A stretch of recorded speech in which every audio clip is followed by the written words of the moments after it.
안녕하세요. 여러분의 기타 안에 숨겨진 아주 비밀스러운 세계가 있다는 거 혹시 생각해 보셨나요?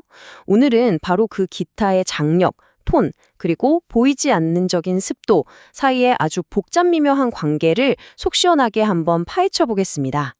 이런 경험 다들 있으시죠? 어제까지만 해도 정말 내 손에 착 감기고 소리도 좋았는데 이상하게 오늘따라 기타 줄도 뻣뻣하고 연주하기가 너무 힘든 거예요. 마치 기타가 나 오늘 연주하기 싫어 하고 반항하는 것처럼 말이죠.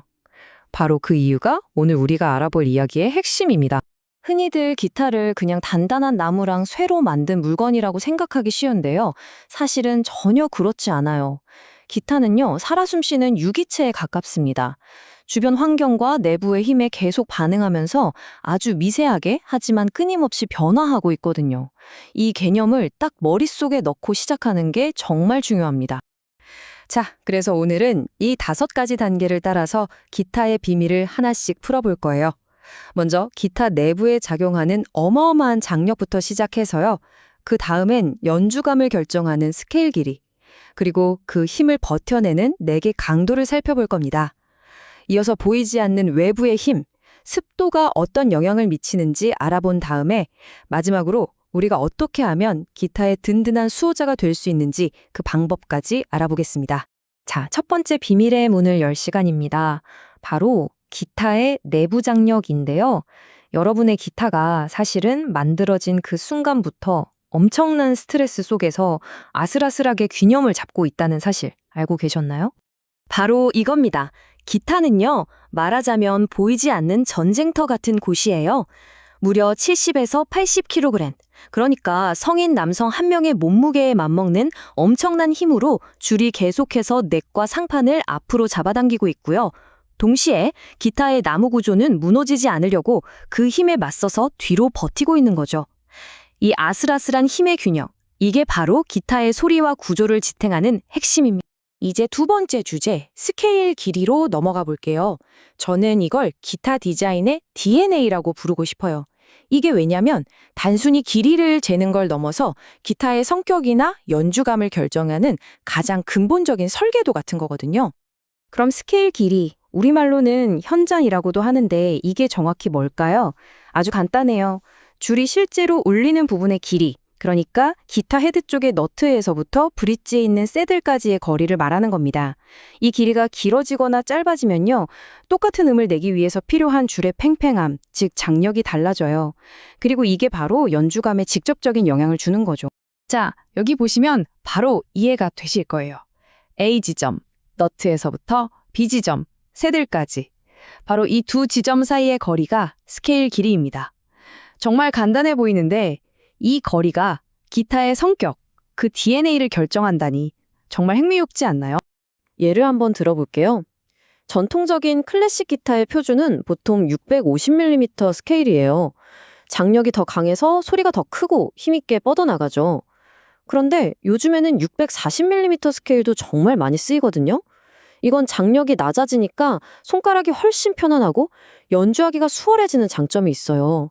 와, 고작 10mm? 그러니까 1cm 차이가 이렇게나 큰 변화를 만들어내는 겁니다. 이제 기타의 척추라고 할 수 있는 넥의 강도에 대해서 이야기해 볼게요. 넥은 그 어마어마한 줄의 장력을 정말 온몸으로 버텨내는 최전방에 서 있는 부품입니다. 이 비유가 정말 딱 맞는 것 같아요. 기타 넥은 마치 팽팽하게 당겨진 활과 같습니다. 줄은 계속해서 넥을 앞으로 구부리려고 하고 넥은 그 힘에 맞서서 꿋꿋하게 버티고 있는 거죠. 이 보이지 않는 싸움은 기타가 존재하는 한 24시간 내내 계속됩니다. 그래서 넥의 강도가 정말 중요한 거예요. 단순히 휘지 않고 버티는 문제에서 끝나는 게 아니거든요. 안정적인 넥은 줄의 진동 에너지를 하나도 흘리지 않고 몸통, 즉 바디로 전달해주는 튼튼한 다리 역할을 합니다. 만약에 넥이 약하면 어떻게 될까요? 결국 소리의 힘도 약해지고 선명함도 떨어지게 되는 거죠. 자, 이제 네 번째 섹션입니다. 지금까지는 기타 내부의 힘에 대해 이야기했다면 이제는 기타의 균형을 깨뜨리는 보이지 않는 외부의 힘, 바로 습도에 대해 알아볼 차례입니다. 이게 어쩌면 지금까지 얘기한 그 어떤 것보다 더 중요할 수도 있어요. 여러분, 여러분의 기타를 위협하는 가장 큰 적이 뭐라고 생각하세요? 떨어뜨리는 거?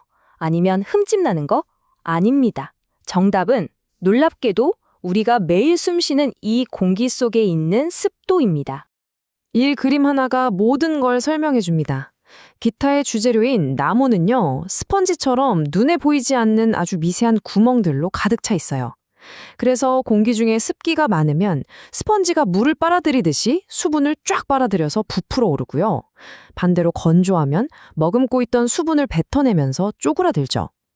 바로 이 팽창과 수축이 기타의 형태를 뒤틀어버리는 주범입니다. 특히 우리나라 여름처럼 습도가 확 높아지면 어떤 일이 생길까요? 일단 나무가 물을 먹어서 소리가 묵직하고 먹먹해져요. 기타 상판은 배가 볼록하게 부풀어 올라서 줄이 점점 높아지고요. 그래서 운지하기가 너무 힘들어지죠. 심하면 넥이 앞으로 활처럼 휘어버리기도 합니다. 이게 바로 아까 말했던 기타가 갑자기 나한테 반항하는 것처럼 느껴지는 가장 큰 이유 중 하나인 거예요. 자, 그럼 이제 가장 중요한 마지막 단계로 가보겠습니다. 이 모든 문제들을 그냥 알고만 있으면 안 되겠죠? 어떻게 하면 우리가 이런 위협들로부터 소중한 내 기타를 지키는 훌륭한 수호자가 될 수 있을까요? 방법은 생각보다 아주 간단합니다. 첫째, 온습도계를 하나 구해서 내 기타가 지금 어떤 환경에 있는지를 계속 확인하는 거예요. 모니터링이죠. 둘째, 습도가 너무 높다 싶으면 제습제나 제습기를 써서 습도를 조절해 주는 겁니다. 셋째, 넥이 휘지는 않았는지, 줄 높이가 변하지는 않았는지 정기적으로 체크하는 습관을 들이는 거고요. 그리고 마지막으로 필요하다면 전문가에게 가서 약간의 조정을 받는 걸 두려워하지 마세요. 꼭 기억하세요. 문제가 터지고 나서 고치는 것보다 문제가 생기지 않도록 미리미리 관리하는 게 100배, 1000배는 더 중요합니다. 이런 선제적인 관리, 이게 바로 여러분의 악기를 1년 내내 최고의 컨디션으로 유지하는 진짜 비결입니다. 결국 기타를 관리한다는 건요, 기타랑 대화하는 거랑 똑같아요. 소리가 어떻게 변했는지, 연주감이 어떻게 달라졌는지, 기타가 보내는 이런 작은 신호들에 귀를 기울여주는 거죠. 그것이야말로 여러분이 여러분의 기타와 함께 더 아름다운 음악을 만들어가는 가장 첫 번째 발걸음입니다. 자, 이 이야기가 끝났으니 이제 여러분의 기타를 한번 꺼내서 살펴보세요. 오늘 당신의 기타는 당신에게 어떤 이야기를 하고 있나요? 혹시 나 좀 불편해 혹은 소리가 답답해 라고 말하고 있지는 않나요? 그 목소리에 한번 가만히 귀 기울여 보시길 바랍니다.